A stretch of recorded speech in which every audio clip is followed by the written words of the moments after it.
意頭條。點樣區別一個人係患有精神病或者真係被鬼附呢？今日我哋會講一個專業人士嘅意見俾你聽。究竟有啲乜嘢石頭係會為你帶來詛咒？係咪求其執個石頭翻屋企都會有問題呢？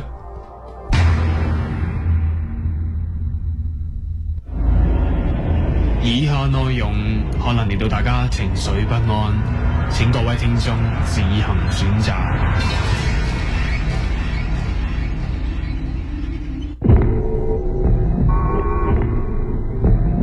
唔係要你怕，唔係要你怕，唔係要你怕，唔係要你怕，唔係要你怕，唔係要你驚，唔係要你驚，係要你聽。星空奇談。而時間嚟到晚上嘅11:08，突然之間諗起呢，哎呀，真係唔好意思啦！我有個好朋友呢，啱啱喺香港翻嚟啊！各位星空奇談嘅聽眾都對佢好熟悉噶，都好掛住佢噶。佢翻咗嚟，我呢個禮拜真係忙到完全天昏地暗，我唔記得再去揾佢啊！呢個朋友你會好想識嘅，係大家仲記唔記得關小姐啊？大家仲記唔記得？我呢個朋友有陰陽眼嘅。咦？係啊，好細個已經睇到嘢噶啦，但係封過幾次眼都封唔到嘅。都封唔到。係而家佢咪由得佢咯，冇辦法啦，咪由得佢。麻木咗。係啊，要讀私家保 UT， 大家仲記唔記得佢啊？關小姐啊，我唔知啊，邊個就有冇聽緊呢？阿關小姐，你有冇聽緊？真係唔好意思。喂，好想識你，好想識你。係，我真係呢個禮拜好忙啊！佢翻嚟亦都好短時間就話要走啦。哎呀，真係唔好意思，我會揾你嘅。其實真係好希望叫佢上嚟又同我哋傾下偈嘅，因為佢對上一次呢，大家聽眾記唔記得佢又係喺香港翻嚟多倫多嘅時候呢，佢曾經講佢個仔嘅，個仔好似4歲，唔知3歲4歲，係啦。佢曾經有陣時久不久呢，佢會去試下自己嘅仔仔呢，睇下自己啲能力有冇遺傳咗落去俾個仔㗎。最麻煩嘅就係又好似有，又好似冇。小朋友好細個，佢都唔係驚，佢亦都唔識得講俾你聽。係啦，但係有陣時佢哋試佢嗰啲嘢又好似係有，譬如佢特登抱個仔去鬼節出去睇人哋燒衣咧。你話即係佢係一個好有性格嘅人嘅咩？當你成日由細到大見到鬼咧，即係你已經個人係已經好化噶啦。關小姐係咪 Teresa 叫做？係啊，係啊，冇錯啊 ，Vivian 名都講得出嚟，犀利。係啊，所以咧就哎呀，真係唔好意思啊 Teresa。我知佢，但係佢自己翻嚟都唔係為咗我講，佢自己有好多朋友嘅。但係我應承過咧會揾佢。我呢個禮拜真係好忙啊，唔好意思。係今晚做完節目先有得唞咗，我連續做咗10幾日嘢，10幾日工係冇停過，所以真係唔好意思嚇。我一定會揾你。但係佢等我未走，佢應該 send 過俾我聽係幾時走嘅，所以我好希望咧，我有一日咧係會今日幾號啊？今日16號啊。拜。OK， 我一定會揾你嘅，所以我仲有1日嘅時間。你都真係好問啫，你好過分啊！我真係好過分啊！真係唔好意思啊 Teresa， 太過分。係下次有機會，甚至我可以打電話俾佢嘅。OK， 好，講翻我哋今日嘅節目先啦。哇，仲要係1111嘅時間道歉啊！哎呀，真係有點兒乜啊 OK， 好啦，講翻有啲我哋上個禮拜咧，我同阿祖做節目嗰陣時有啲未講晒嘅嘢嘅。係啊，講嚟聽下，我當聽眾啊。例如最近呢，將會有一本書咧係出版嘅，嗰個作者咧係叫 Laurie Anderson， 大家要記住呢個名咯嚇，好快就出版嘅啦，隨時出版。佢係屬於一個咧可以 read 到人哋，可以知道人哋諗緊啲乜嘢嘅一個女人嚟嘅。但係咧唔係佢自己話俾人聽，我可以識得知你諗乜嘢，而係佢嘅朋友話俾佢聽嘅。點解你好似識得 read my mind 嗱？其中有一個咧，佢其實呢個 Laurie Anderson 咧就係一個樂隊一個歌手嘅太太嚟嘅，所以佢同一啲英國啊、美國嘅樂隊咧嗰啲好出名嘅歌手咧係好熟嘅，大家成日都傾偈嘅。咁其中有一個咧，第一個最相信佢或者你應該幫下人，因為 you know how to read people's mind 嘅人咧，就係死咗嘅 David Bowie。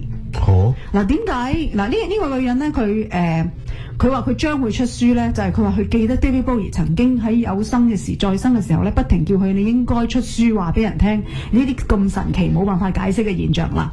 點樣神奇法咧？David Bowie 咧就好中意同佢咁樣 test 㗎。譬如我同你嗱，我哋講緊可能係70、80年代啊、90年代嗰陣時仲用 fax 機嘅，冇話 WhatsApp 啊呢啲咁樣嘅圖文並茂嘅嘢嘅。OK，好啦，我同你一人一個屋企，或者甚至可能係兩個唔同埠嘅，大家隔離都有部 fax machine。咁我同你傾下偈咧，咁啊 David Bowie 咧就會問佢你知唔知我而家諗緊乜嘢？咁個女人咧係講得出佢諗緊啲乜嘢嘅。咁啊，我唔信嗱，我哋做一個測試，就係由嗰陣時開始呢個測試咧，佢講咗出嚟之後咧，我覺得係冇人可以 question 到，可以質疑呢個測試點解可以出現咁嘅後果㗎啦。當你係我做 David Bowie，你做 David Bowie 啦，我做嗰個女，我做 Laurie Anderson。雖然唔係好可信。係啦，David Bowie 就會同佢講：我哋一人一個 fax machine 啦。係。而家我個腦諗緊一幅圖畫。我而家畫緊，而佢畫出嚟，你亦都同一時間畫。我喺另一個城市，喺我個 fax machine 之前，我畫緊你畫嘅嘢，我認為你畫緊嘅嘢，然後畫完之後係咪畫完啦？得，互相用個 fax machine 傳真俾對方。OK。咁即係話你睇到我畫乜嘢，我亦睇到你畫乜嘢。David Bowie 話佢畫幅嚟，佢直情儲埋呢啲畫㗎。佢畫嗰幅畫，大家係同一畫咩咧？一間屋前面有個草地，間屋係2層高，喺2樓有個男人吊頸。嗱，有冇咁嘅可能先？你話俾我聽啦，基本上係0㗎。係咯，你仲要加埋嗰個有個人男人喺度吊頸。冇錯啦，因為呢個女人咧，佢成日都好，佢唔知點解，可能喺 David Bowie 有生同佢接觸嘅年代嘅時候咧，佢都知道點解呢個女人好似成日都知道我諗乜嘢㗎啦，所以先至最後尾係做一個咁樣嘅測試。佢話冇得講啦，個 chance is 0。你冇可能知道我諗緊，就算你可以諗緊我畫緊屋樹人，以前咪有個咩心理學家好中意畫屋樹人嘅，你就算叫俾我諗，你冇可能會知道我話2樓有個人喺度吊頸，係冇可能。啱啱先？你係大編劇，咁即係冇可能嘅，係冇可能嘅。因為你話一間屋咧，同埋一樣嘢，你話讀心術，我都真係要睇你前面，同你傾幾句偈，或者我要睇下你嘅樣，睇你嘅眼神，係啦。但係我最多都係估到你喺呢個情況，喺呢個時候，你嘅心情係如何，或者你嘅動機係乜嘢？但係你話可以知道，真係呢個真係唯一解釋就係我知你諗乜。Yes， 咁自從嗰一次佢覺得呢個測試係咁 amazing 之後咧，咁呢個女人咧就開始同唔同嘅人去做同一樣嘅測試，佢儲埋咧大約有20幾幅呢啲咁樣嘅畫，所以佢相信佢冇出嚟揾錢嘅，從來冇。但佢而家咧就係攞呢一啲諗住出版一本書咧，將背後嘅故事啦，同埋有關嘅名人啦，當其時同佢做啲乜嘢嘅心靈嘅測試，同埋畫咗啲咩畫，大家攞出嚟俾人兩邊去對。其實你個手揸住已經知嘅啦，你自己畫個幅同你收到個 fax 嗰幅係咯，係啦，所以佢話就係有咁多呢啲咁難解釋嘅事件會出喺呢本書度，大家留意啦，好快會出㗎啦呢本書，我都好想睇啊！我哋可以其實咧有陣時你諗下，大家心靈相唔相通咧，你都可以試下用呢啲方法㗎。而家我哋唔使用傳真機啦，但係我畫一幅畫，你畫一幅畫。但係你要睇下你做呢個目的係咩先？如果你同你老婆或者女朋友，啲人話自己有超能力嗰啲，你咪試下先咯。OK。係啊，你如果覺得自己係咪有超能力，我哋咪以前咧測你有冇超能力嘅時候咧，咪有4塊牌嘅，記唔記得啊？星星。同埋一個波浪紋。我舉起，跟住我話我而家舉起邊塊牌。係啦，係咪我諗緊嗰一個？大家可能喺隔咗塊玻璃，或者係2個唔同嘅房間。我諗緊啲乜嘢，同你舉起個牌，咁都係有1/4機會會中啦。但係呢個嘅曾經 FBI 有個讀心術嘅人已經講咗點樣可以估到佢舉邊個牌啊嘛。點估到啊？我冇睇到個 detail，但係佢話係由佢嘅動作同埋睇佢嘅表情可以估到佢係舉邊個牌。咁嗱，咁就算我撞㗎，係啦，都有1/4機會撞中啦。但係頭先嗰一個係冇可能中嘅。嗰個冇，我完全唔會去質疑佢，因為呢樣嘢近乎係冇可能。呢位女士咧嚇，佢一係咧佢就有天眼通。即係佢可以睇到啊 David Bowie 喺度畫乜嘢。但係個問題係，我相信你講嘅係講話佢直頭係可以知佢諗乜嘢，唔係話知佢而家做緊乜。所以我覺得佢嘅層次係再高一啲，係一個天唔係天眼通嘅，淨係天腦通啊！我知你嘅腦諗啊。所以咧，我覺得呢本書係好特別，所以叫各位咧介紹下俾各位，等大家可以留意下啊。除咗睇鬼書之外咧，有時我都對呢啲冇辦法解釋嘅現象都好有興趣。呢個就係你上個禮拜同阿祖講。係同阿祖講開嘅。另一個咧就係我哋上個禮拜都有頭條有講咗，我哋根本係冇時間講嘅咧，就係有一位呢個亦都係另外一本將會出嘅書啦。呢本書就好睇啦。出版嘅呢一個人咧叫 Richard Galland，I think it's Gallinger。佢咧係喺佢一個好權威性嘅心理學博士，佢係畢業於 Princeton 同埋耶魯大學嘅，亦都係一個執業喺哥倫比亞係執業咗好多年嘅一個心理學家。佢由80年代開始咧就已經嗱，佢係無神論㗎。首先呢樣嘢好重要㗎，佢完全冇宗教信仰嘅，佢醫好多係就精神病嘅人啦。係梵蒂岡請佢由80年代同埋梵蒂岡入邊驅魔嘅牧師嘅專業嘅人員去睇嗰啲被鬼附嘅人嘅實錄。因為梵蒂岡咧，佢哋都唔係話第一件事去幫人驅魔咧，嗰個人係咪俾人鬼上身？佢第一件事唔係咁嘅，佢哋會叫呢個 Richard 咧去 check 一 check 啦。你係專業人士，你同我睇一睇佢係咪精神病先？係啦。但諗佢係一個科學家，當然要第一件事就係以科學解釋，佢唔會咩都話一定你俾鬼附噶嘛。但係佢今次將會出嘅呢本書呢，就係收錄咗好多佢咁耐以嚟見過係解釋唔到，而佢係相信 devil 撒旦或者係魔鬼係遊走於呢個世界，佢哋真係會上到人身嘅。呢個就係佢節錄咗佢睇到呢啲真實嘅案件。咁佢其中有一啲講呢。我都聽另外一啲驅魔嘅牧師講過，一啲神父或者牧師講過。第一件事，如果個人俾鬼附咧，佢係會有異常嘅超大嘅大力啊。係啊，正常。不過其實唔單止，我覺得失常嘅人都好大力嘅。可以4-5個人，甚至幾個大隻嘅男人，你冇辦法撳得住一個弱質纖纖嘅女子嘅。呢啲係蠻力嗱，呢樣嘢我又覺得未必，因為你都曾經聽過有啲媽咪為咗要救個仔喺馬路嗰度，佢係可以單手撳停嘅車嘅。OK， 即係呢啲蠻力。第二我俾第二樣嘢你啊，可以徒手由地下跳上雪櫃頂。哇，咁就得唔得？咁就唔得啦。得唔得呢個？咁呢個真係，呢個就真係唔。佢講緊話好多係有呢一種咁樣不可解釋嘅力量同埋能力。呢一個咧係另外一個曾經我訪問過佢嘅驅鬼嘅一個牧師講我聽嘅。都有。佢話淨係呢樣，仲發生多倫多添啊！係。被鬼附嗰係個後生仔嚟嘅。哦。佢喺我前面，佢話喺佢前面，就咁喺佢地下跳上雪櫃頂。然後第二樣嘢啦，佢會講得出好多人一啲不為人知嘅秘密，例如嗰次跳上雪櫃頂嗰個啦。咁我好記得佢話咧，係教廷咧係派咗教會係派咗幾個人一齊去讀經去幫佢驅鬼。跳上雪櫃頂嗰個人咧係可以指住其中一個，你憑乜嘢嚟驅我啊？你對上一次返教會係幾時啊？你對上一次讀經係幾時？佢講得出嘅。你已經係從嗰陣時已經冇返教會。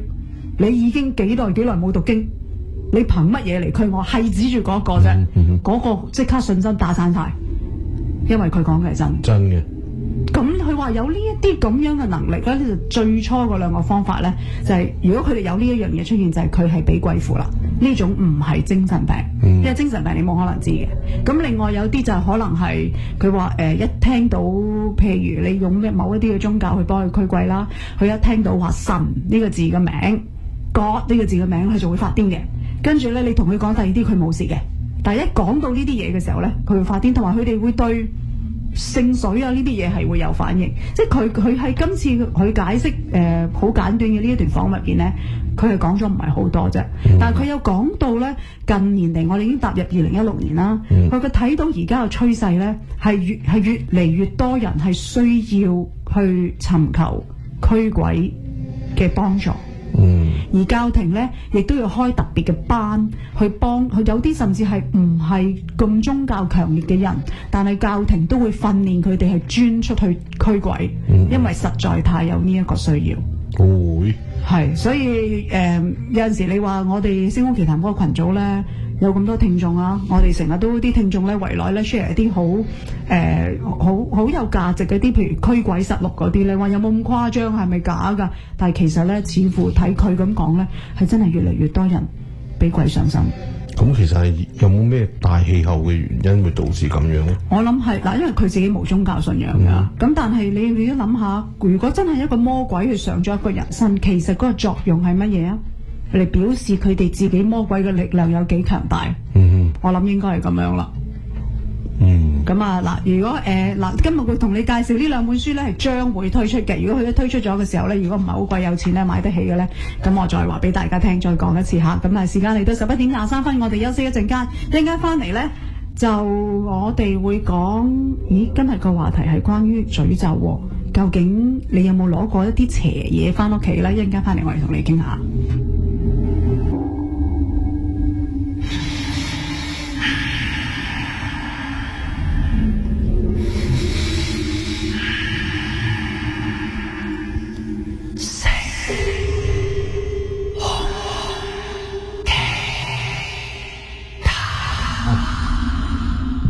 好似聽到有啲聲，我好驚嘅。我唔知咧，你我硬係好驚鬼上身呢一家嘢，或者因為睇鬼呢個鬼驅人驅魔人呢套戲咧太過震撼喎，係太過震撼。今日我哋同大家準備咗一個主題啦。上個禮拜咧，我哋就話報夢啊，引起咗好多聽眾嘅一啲回響啦。其實你仍然，如果你上個禮拜你冇時間，或者你係講，即係我哋冇時間俾你打返嚟，你未講得晒，你仍然可以打嚟講報夢嘅。我哋下個星期仲會阿祖咧做緊啲解夢嘅研究添。佢話佢有個好科學嘅方法幫人解夢喎。解夢邊有得科學？係啊，我哋又睇下阿祖有啲咩準備下個星期。咁但係今個星期咧，我哋同大家講嘅咧就係一個所謂叫詛咒嘅一樣物件，即係話你帶咗啲邪嘢翻屋企啊。有啲邪嘢你可能喺街邊買咗啦，或者去旅行咧，或者人哋送俾你之後咧，啲衰運或者係噩夢咧，就跟住嗰樣嘢嚟嘅。未必係送，未必係買，你甚至自己執。可能執啦。我仲記得嗰個膽機，哎呀唔講啦，好似上2個禮拜先講過啦。葉志文生咗個膽機，好驚啊！OK，我點解會諗到呢個話題呢？因為咧最近喺蘇富比咧就拍賣咗一個好特別嘅陀錶。咁嗰個陀錶咧，據講咧就係19唔知20幾年嘅時候咧，喺 New York 咧有一個好有錢嘅有錢人。咁佢為咗要同汽車嗱，我唔記得咗係咪福特製造商嚇，總之係其中一個嘅汽車製造商個富二代咧，就大家喺度鬥豪。咁佢就話啦，你買得起豪錶啊，我一樣買得起。咁喺1920幾年嘅時候，佢就 commission 咗咧帕德菲力同佢訂製咗一個要係超級，我要一個係總之全世界最靚最威嘅錶，你幫我整啦，我要威過邊個嘅仔咁樣。咁佢哋成班帕德菲力嘅工程師咧，就用咗3年嘅時間去研究設計呢一隻錶，畫草圖做好晒，然後用5年嘅時間就整呢一隻錶出嚟。用8年 total 整一隻錶出嚟。冇錯啦。咁呢個有錢人呢，就喺 New York 㗎，咁佢呢，就等咗8年，就卒之呢隻錶係到手啦。喺帕德菲力咧，大家知道帕德菲力係幾出名嘅手錶啦。係啊，即係有一隻真係名錶。我都想有一隻。咁呢一隻錶呢，係叫做有24個 complication 嘅。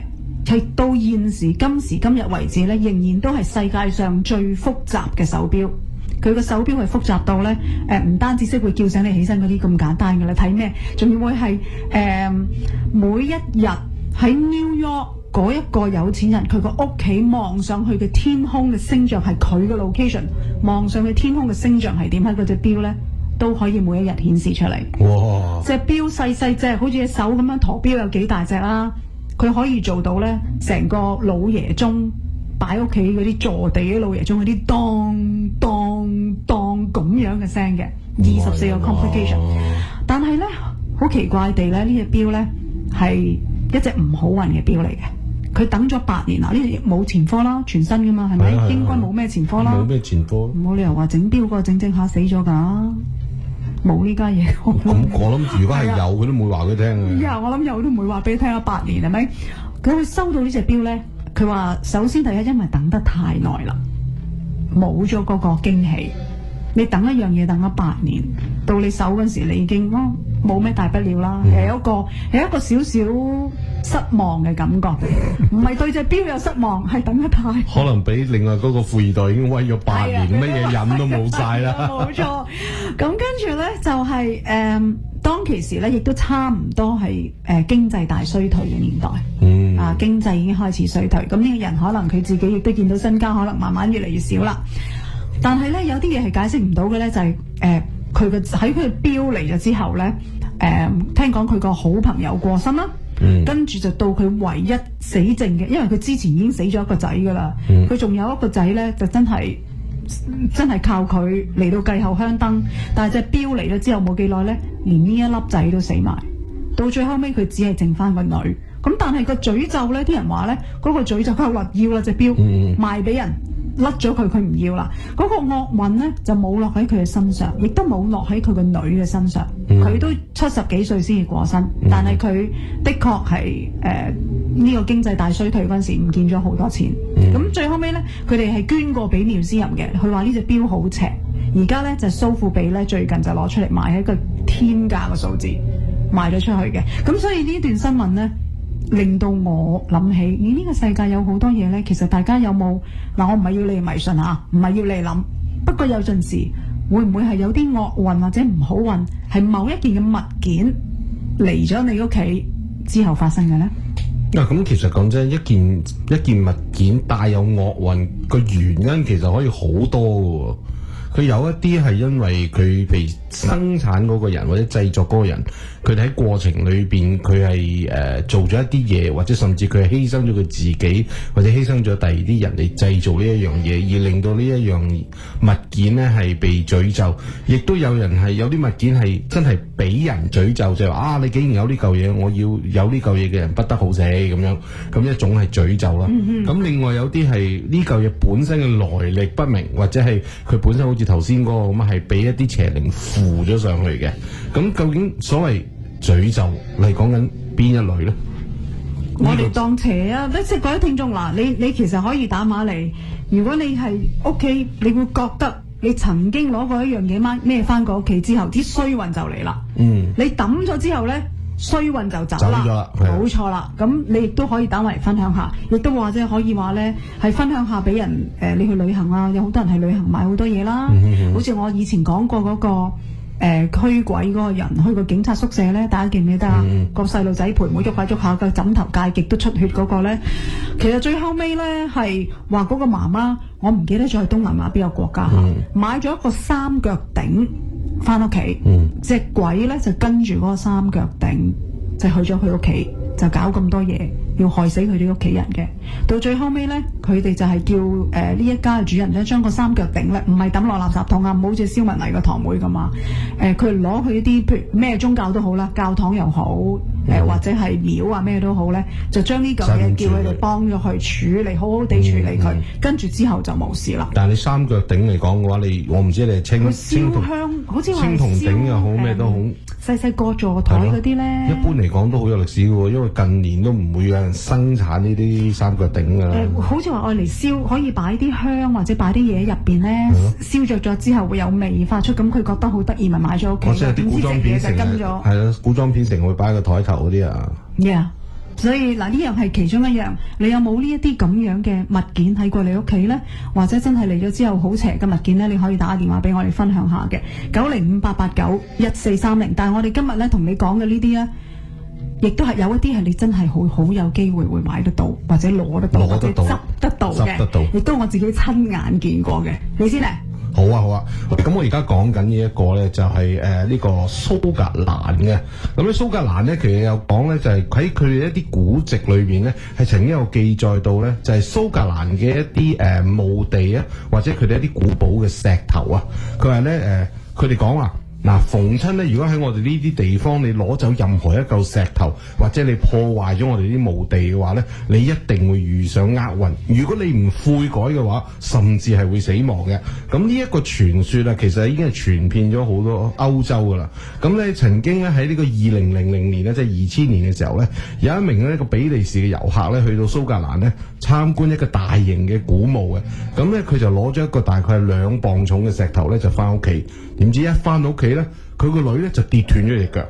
咁跟住佢自己放完假之後翻工嘅第一日咧，就俾人炒魷魚。OK， 咁都未算喎，之後咧佢嘅太太咧仲大病一場。咁於是咧佢就諗起啦，咦？我喺蘇格蘭玩嘅時候帶咗嚿咁嘅石翻嚟，佢講過話係蘇格蘭嘅詛咒係啦，即係話喂喺蘇格蘭唔好亂咁喺啲古墓度攞石喎咁樣。咁於是咧佢就將呢一嚿石咧成嚿咁寄咗翻去愛丁堡嘅一個旅遊局，仲同佢講：哎呀我發生咗啲咁嘅事咧，攞咗呢嚿石啊，希望咧我而家將呢嚿石還翻俾你，我就可以趕走咗厄運。咁之後咧佢就真係話冇咗事啦，即係佢冇再出事啦。咁佢嗰個旅遊局嘅職員亦都講啦，其實有好多咧呢啲攞咗石嘅人咧，係表示咧佢哋自己咧，甚至係俾一啲鬼魂去纏繞住添嘅。我哋有冇聽眾喺蘇格蘭嘅咧？我真係未聽過有蘇格蘭嘅聽眾喺我哋呢一度露過面啊！如果有嘅話咧，你哋可以話俾我哋聽。我知道蘇格蘭係有好多呢一種類型嘅所謂叫受詛咒或者好多靈異嘢㗎，喺蘇格蘭好多㗎。好多係啊，佢其實都幾靈異嘅呢個地方都。有一個差唔多嘅地方咧，係我自己親眼見嘅，即係有陣時信唔信就隨得你。我可以俾張圖片俾大家睇，頭先我俾阿所羅門王睇過。係。如果你哋去夏威夷咧，我一個咧就應該係喺Mount Hilo 執嘅，因為咧係一個活火山。夏威夷係有好多活火山。成個夏威夷都係活火山嚟嘅。咁其實你上去嗰個山嗰度咧，沿途咧其實你可以，佢有啲啱啱啲。有陣時啲火山熔岩流出嚟咧，佢插咗支旗喺度嘅，佢而家都仲係 soft， 但係佢一掹咗支旗咧，即係話佢凍咗啦，佢硬你其實係可以有機會踩上去啱啱形成嘅熔岩流落嚟嘅地下，其實係幾興奮㗎，都幾得意㗎，係㗎。咁但係咧其中有一樣咧，就係關於呢啲火山石頭啦。呢啲火山石頭咧，因為佢係咪俾所謂叫俾火咧？頭先有個咩名？火山石。火山石咯。火山石。火成岩。火成岩 ，yes。咁佢燒，我唔知點解會有一個窿㗎。佢火山石嘅熔岩形成嘅石就係咁嘅樣嘅，而且特別輕身嘅。係啊。係啊，但係你而家譬如其實你喺加拿大咧，你有時你去barbecue咧。你個火爐裏邊而家好多係用煤氣噶嘛，咁但係佢會跟一紮石頭咧，俾你晾喺個底嘅。嗰紮石頭咧，其實係嗰類石頭，就係嗰類，係啊係好多窿嘅，好輕嘅，好輕身。咁嗰啲石頭咧就好特別嘅，就算攞咁成個篋咁大嘅咧，你都可以一手攞起，因為係好輕。咁因為咁輕咧，所以亦都隨地都係。所以好多人咧就去執啦。咁我嗰陣時其實都攞起咗2嚿嘅，攞嚟玩。咁帶我哋上去觀星嗰個人咧，就話我哋聽，喂，你唔好攞啊，係受詛咒㗎。佢話好靚㗎，冇人夠膽攞㗎。我話我唔信，你哋班人多數都係 like psychological 嘅嘢嚟嘅啫。因為咧，據講嗰個咧係一個土著，夏威夷一個土著地方嚟㗎嘛。咁嗰時話有個夏威夷嗰啲酋長咧，就話如果你哋邊一個人嚟侵佔我嘅土地，你夠膽攞走我一粒沙石，我呢個詛咒就會咒你全家。嗰陣時其實佢係詛咒嗰啲嚟侵略佢哋個土地嗰啲人。咁但係而家咧就變咗係啲遊客啦。會攞呢啲偷偷啲咪輕啊嘛，就算你擺落個篋度都當紀念品咁啊嘛，亦都唔會影響咗你超重。咁佢哋就攞翻屋企，但係佢話你唔信啊。跟住佢帶咗我落咗去山之後咧，下底有個好似 National Park 咁嘅郵局，就喺一個 park 中間。佢帶我去郵局，佢話你睇唔到嗰啲啊？你一見到嗰啲人拆買一箱箱嘛，就係全部嗰啲人咧，好多人偷呢啲石嘅，真係講真係真係好多人攞嘅，亦都好多人寄翻嚟。因為真係好邪。撞車嘅又有咧，死人冧樓撞車失業，你 you name it，they have it。所以啲人就覺得哇係呢嚿石頭，因為佢亦都知道，我唔知係咪有心理作用啦嚇。咁但係佢亦都知道，所以係好多人攞走咗，亦都寄翻嚟。即係好似頭先蘇格蘭嗰個係啦，一模一樣。咁所以咧，各位如果你去夏威夷玩嘅時候咧，呢個石你都係唔好攞啦。但我的確係買過一個咧用火山石做嘅一隻烏龜，但係我唔係喺夏威夷買嘅喎。我喺希臘買喎，買嚟送俾舅父。可能冇詛咒到。係啦，應該係冇問題嘅。我諗第二度都有火山就冇問題嘅。即係希臘嘅火山就冇事嘅。希臘冇火山。夏威夷嘅火山就冇滯啦。我諗全世界都有火山。我諗咪希臘去夏威夷攞咗翻去希臘買。你咁都得？嚇，我唔知，但係個 so far 冇事啦。OK， 咁但係咧，各位如果去夏威夷嘅時候，你要記得唔好亂咁攞佢哋嘅火山石嚇，或者佢哋嘅石頭係受詛咒嘅。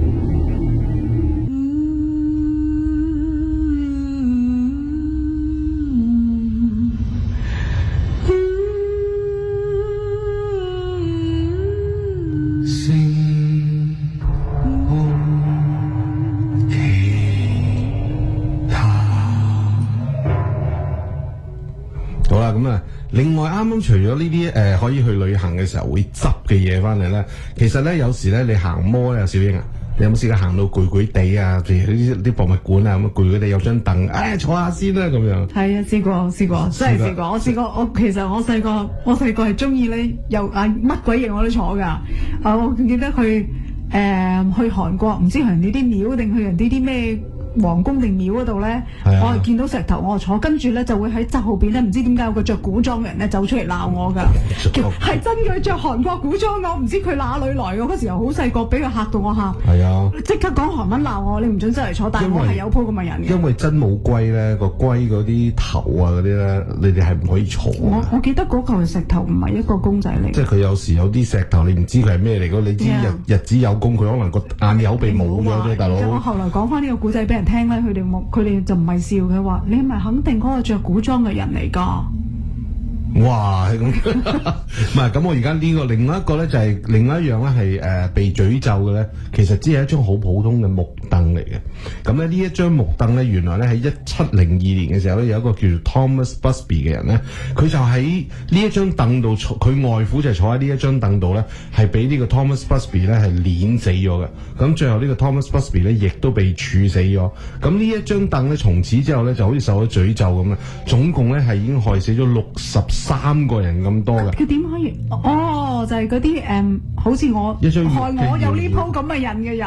係啦，咁即係啲人唔知頭唔知路咁樣坐咗落去之後咧，原來跟住咧惡運就會嚟噶啦。佢話逢親咧坐過呢一張凳嘅人咧，全部咧最後咧都英年早逝，有啲甚至係坐咗呢張凳幾個鐘頭之後啊，就發生意外喪命添。即係基本上可以話係無一幸免，唔係話小事，係個個都要死。其實咁，如果呢張凳係被鬼附，佢即係死咗個外父嘅鬼魂附上。佢又冇講係被鬼附，佢即係話呢一張凳咧係因為佢外父係坐喺上面，俾呢個 Thomas Busby 碾死。咁呢張凳咧就好似受咗詛咒咁。嗱，所以喺1972年嘅時候咧，有一個叫做薩斯克博物館咧，就決定啊，唔再將呢一張凳咧係擺喺地下，因為係有啲人係意外地會坐上去。就係我呢啲咯。係啦，咁於是咧佢就將佢掛咗上去天花板。就從此避免咧，再有任何意外嘅發生。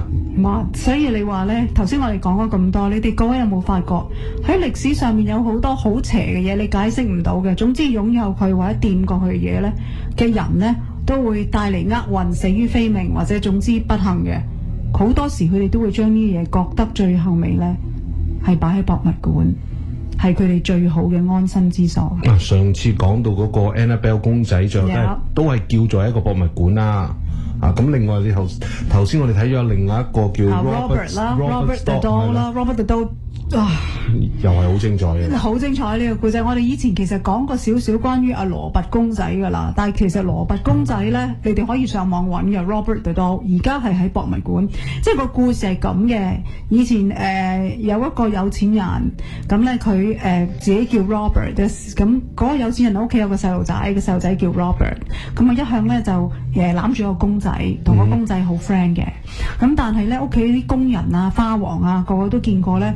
話少主人咧成日同個公仔傾偈嘅，個公仔會出聲 talk back 嘅，仲會有啲鄰居話見過咧，有時望下個窗口啦，阿 Robert 明明係坐喺個窗口邊嘅，第一個窗口，到冇幾耐屋企冇人嘅情況之下咧，阿 Robert 會自己走去第二個窗口度坐嘅，即係覺得個公仔咧係有生命力嘅。咁到最後尾咧，個主人老噶啦嘛，會長大啦，咁係到死咗啦，個公仔咧就俾人收埋咗因為個公仔其實都幾邪啊，會識到自己講嘢啊，即係個個見到都真係哎呀！但係又嗱呢啲嘢咧，你唔會夠膽整爛佢，唔會夠膽燒㗎，同個 Ouija board 一樣，各位 Ouija board 如果你覺得佢邪咧，撞嘢咧。你唔好燒，你唔好燒咗佢。有多人係就咁將個 Ouija board 諗住整爛佢當垃圾抌咧，你仲麻煩。你放咗嗰嘢出嚟嘅。係啊，你一係咧，我覺得啫嚇，我覺得啫，你係揾個窿埋喺地下，掘個窿喺地下埋咗佢算數。或者好似 Robert 呢家人咁咧，佢哋就將呢個公仔包好就擺咗喺角落頭。但係佢哋賣屋，後來賣屋就賣咗去俾新嘅屋主咧，就有個細路女嘅。咁個細路女又覺得好得意，走上去閣樓抄嘢玩。就抄咗個 Robert，咁醒目都識得上閣樓抄嘢玩。抄嘢玩，咁啊抄到呢個公仔，你唔好話做戲啊，做人成個公仔 calling 咯，you know 呼召咯，好似頭先咁樣，整啲聲啊！你嚟揾我啦，即係引個細路仔，估無論點都好啦。總之個細路女咧，新屋主個細路女咧，就上去閣樓揾到呢個公仔 ，and then 咧嗱，佢會長大㗎。個細路女後來長大30幾歲都仍然講翻出嚟。佢話呢個公仔識講嘢噶，夜晚瞓覺會識睇住我瞓覺噶。and then 個公仔成日都話佢會殺死我攞我命，如果我唔聽話。到呢個女仔大個咗30幾歲，佢都仲係咁講。但係呢個 Robert the Doll 呢個咁邪，其實個樣好鬼核突嘅啫。又希望佢唔好聽到啦。我唔知啊，我好驚啲嘢嘅，由細到大好驚呢啲咁嘅公仔啊、小丑啊、日本公仔啊呢啲，我好驚嘅。呢個人喜好嚟嘅。咁咧就將佢擺咗個博物館。咁博物館咧，亦都上面有一個好大嘅顯示㗎。佢話 Robert the Doll 咧係唔中意俾各位遊客影相嘅。所以希望你哋唔好影相，佢會 get mad 嘅，唔開心，佢會跟住你，會跟你翻屋企。咁但係仍然有好多人咧唔信邪，或者忍唔住手啊！你知而家電話一舉起個嚓嚓咁樣做啲自拍咁樣，我影啊你都唔知啦，你個年代都未見過咩叫智能電話啦，偷影係啊！我喺隔離街影你都仲得啊！你點會知啊？但係點知咧？嗱，你唔好話唔信，的確好多人翻嚟咧。佢係點樣表示話自己領咗嘢咧？佢隔離寫咗喺隔離有塊有啲紙有啲空位㗎，係俾人寫翻嚟道歉㗎。係會隔離寫住有啲人係特登翻嚟 apologize 向嗰個公仔道歉，唔好意思啊，我影咗你相，即係總之你放過我啦，我下次唔敢啊，唔好意思啊 Robert， 即係話咧有嘢跟咗翻屋企。即係之後佢哋係遇上一啲厄運嘅。係啦，喺呢樣嘢可能真係真嚇，所以咧的確有即係信不信由你。都我覺得博物館有冇咁嘅需要整啲咁嘅機明啊 ？I don't know，未必真係一個機明，我唔知啊。我哋其中一個聽眾啊 Frank 話咧，其實就算冇呢嚿石啊，都會一樣會有人撞車失業啊，或者遇上嗰張黑仔。其實我喺度諗緊咧，會唔會其實因為你攋咗其他嘢，你自己唔知咧？即係其實我哋做人應該警醒啲。即係你偷咗一嚿石，可能你會搞到好多樣嘢。你影 selfie 嘅時候影咗啲唔應該影嘅嘢。It might be。咁但係即係如果你話我1個禮拜之內撞車失業，有咩咁，好似蘇格蘭嗰嚿嘢咁。如果接二連，你自己會知嘅。有陣時有啲嘢你自己會知嘅。係 feel 到嘅，係啦，亦都可能係好似老師姐話齋，你咁啱線個運係去到嗰度啦。但係如果咁短時間之內大集會咁全部嚟晒，低處未見低咁。咁你自己諗下啦。最近有冇做過啲你唔應該做嘅嘢咧？有冇執過嘢翻屋企咧？我仲好記得睇下嗰陣時幾多年啊！我唔知有幾多路華橋喺多倫多啊！嗰陣時陳雙記書局咧，仲喺下邊唐人街咧 Dundas 咧有個位咧係每一年贈書嘅咧，我啲地獄遊記就係咁樣攞翻嚟㗎啦。我嗰邊喺香港揾翻。佛陀傳又係咁樣，唔使錢攞翻嚟。好睇啊！仲有一本啊，仲犀利啊！咩？如何在家自學童子功啊！我唔係講笑㗎，係真㗎，我一啲都冇笑到㗎，係真㗎。所羅門王唔想咁啊，好認真嘅人，你呢啲雖然係好似咧用嗰啲叫做好粗劣嘅印刷，有圖畫嘅添，驚你睇唔明，圖文並茂。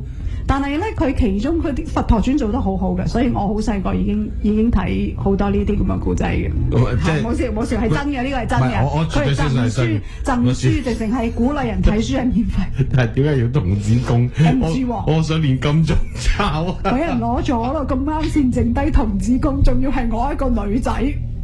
我睇嚟都唔知做乜，但係我係好奇揭開點解會如何可以再加練童子功呢個題外話，搞到咁好笑先。呢個題外話，但係喺嗰陣時咧，我唔係講陳雙記書局喎，因為而家已經結咗業啦。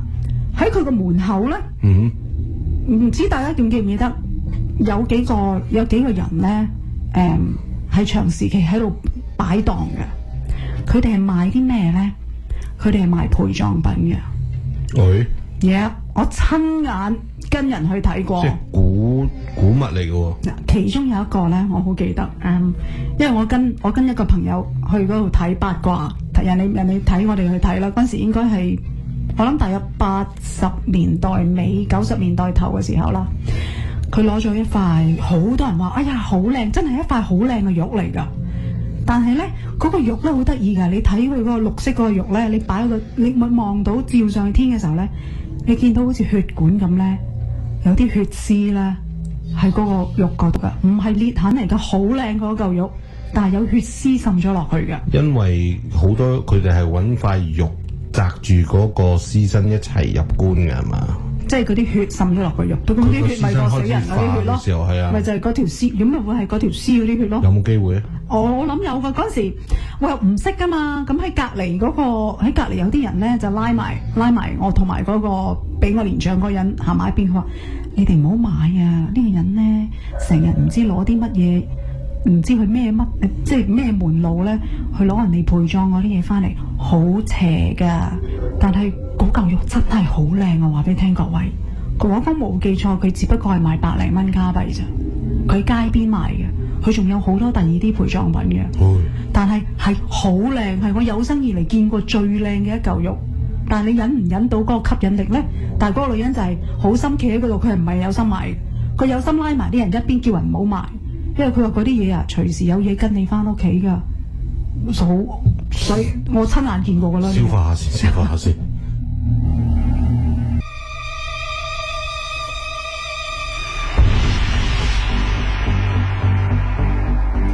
星空奇談。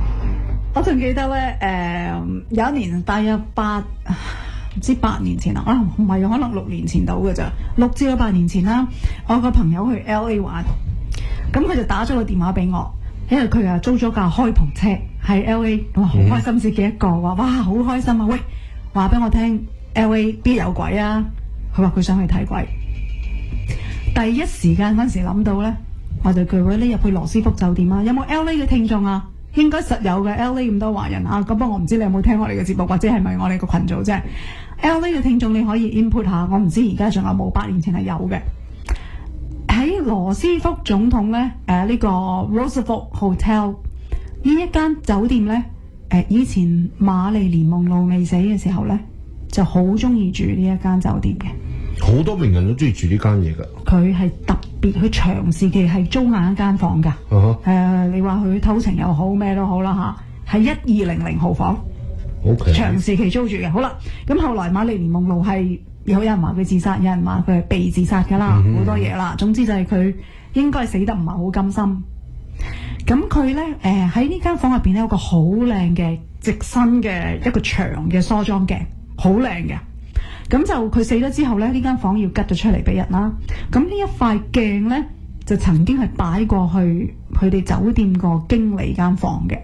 咁當嗰啲清潔女工咧入去間酒店個經理間房幫佢打掃嘅時候咧，唔單止一個女工嘅，有幾個女工都話見過咧。好似嗰度啱啱做緊嗰度 Conjuring 2咧，咪有個魔鬼修女喺個鏡度走出嚟嘅，就係呢個咁嘅場面啦。你喺前面抹緊嘢，咁你望住個鏡嘅時候，你見到自己啦。喺個鏡嗰度後邊咧，你會見到瑪麗蓮夢露企喺你後邊㗎，喺個鏡度。我諗佢在生嘅時候，梗係成日照嗰個鏡。魔鏡，我今日靚唔靚嗰隻咧？可能佢真係成日照個鏡，咁啊好多人見到。咁佢哋話啦，搬去第二啲房咧，試下唔搬去 manager 間房啦，搬去第二啲房一樣見到。咁佢話：如果係咁啊，我哋不如公諸俾公眾啦，擺咗喺大堂，一個係人行入去都可以去睇嘅呢一個鏡。咁你係可以去嗰度睇嘅。咁亦都有一啲人咧，一日光日白咁去睇唔到啦。但係有啲人咧係話過，佢哋喺睇嗰個鏡嗰時候，佢哋係見到後邊有一個瑪麗蓮夢露隱約喺後邊行過又好，企喺度又好。嗰副鏡啦。我唔知而家仲有冇嚇，不過嗰時我朋友去咧，佢話佢見到有嘅，呢個已經係我叫佢睇嗰陣時已經係8年。唔係咁，但係問題係靚版嘅瑪麗蓮夢露定係？仲係佢死嗰時都好靚啫。定係 contour 版嘅瑪麗蓮夢露？唔係，係靚嘅。靚版係金髮，咁又唔靚喎。但係我唔知。咁講真，就算見到我唔驚，我話即刻攞個電話出嚟，吉嚓咁自拍啲喎，真係。咁你會進一步啊？下次你寫個劇本，我俾我咁嘅鏡你會點寫啊？打個招呼咁咯。真係幾好，一個幾好嘅題材嚟。寫鬼故啊！呀，你唔係未寫過㗎啦？咁啊寫過。你喜歡寫鬼故㗎？都驚嘅都。夜晚嗰時會。夜晚寫會驚。我啱啱先諗到咧，劉振俊，我哋有編劇喺度啊。其實我有諗過，即係我哋星期談咧都可以搞啲，可以繼續寫下呢個鬼故廣播劇嘅。係咩？因為嗰次我睇咗段新聞咧，係講有一個通靈人咧，佢話佢嘅能力咧就係，總之佢掂住嗰個屍體，或者佢去到嗰個地方，佢掂住個屍體，佢會睇得翻大約係10個鐘之前，或者係如果死得太耐，係睇唔到嘅。嗰個死咗嗰個人咧，佢係經歷過啲乜嘢事件而死？佢直情係第一身入咗去個人度，譬如佢係俾人碾死嘅咧，佢掂住個屍體咧，睇住佢俾人碾啦，佢就做咗嗰個人啊。係啊，佢會經歷俾人碾死嗰個痛苦，同埋佢會見到個兇手。會。佢話佢有咁，所以佢係by the way，佢盲嘅，佢英國人嚟㗎，佢盲嘅，但係佢喺通到靈攞到嘢嗰時候，佢睇到。喂，咁好滿足啫，佢可以睇到。呢個係一個好好嘅故事題材咧。係一個好好嘅故事。係真實嘅故事，所以我覺得如果我哋能夠將呢個做落一個廣播劇，將佢發揮落去，係有得做嘅。編劇要靠你啦，但唔好寫我做主角啊！我唔介意做個殺人犯，但係你唔好寫我做主角。我諗住寫你做主角。我要做個啲角，因為佢話咧，嗰個通靈人咧，英國呢個人咧，佢話。係一種痛苦嚟嘅，佢好唔想自己有呢一種能力，但係個天俾得佢有呢個能力咧，即係話要佢幫人，佢要去幫手破案，咁成日都要死咯。係啊，所以佢好唔開心咯。佢話嗱，即係我如果冇記錯，佢係一個女人嚟嘅，咁佢話，譬如嗰個人係俾人強姦死嘅咧，佢係會經歷成個俾人姦殺嘅情況。係咯，所以係一種好痛苦嘅事嚟嘅，其實完全同佢無關。點解要受呢啲苦咧？用唔同嘅方法去死。係，所以你話咁多人話講啦，咁多人話想見鬼，咁多人話想有呢啲睇通靈嘅能力，其實係一種痛苦嘅事嚟嘅，可能會係。咁呢啲係當事人先至會知啦。Yes， 好，咁啊嗱，今日已經仲有30秒唔夠嘅時間，咁啊今日唔該晒你啊，所羅門王。係，唔好客氣。下個星期阿祖咧就會同大家講下佢研究到翻嚟嘅科學解夢啦。我哋又睇下我哋已經手頭上有幾個案件噶啦，隨時可以電郵俾我哋添 ，ghost889@am1430.com 嘅。咁啊，下個星期再見啦。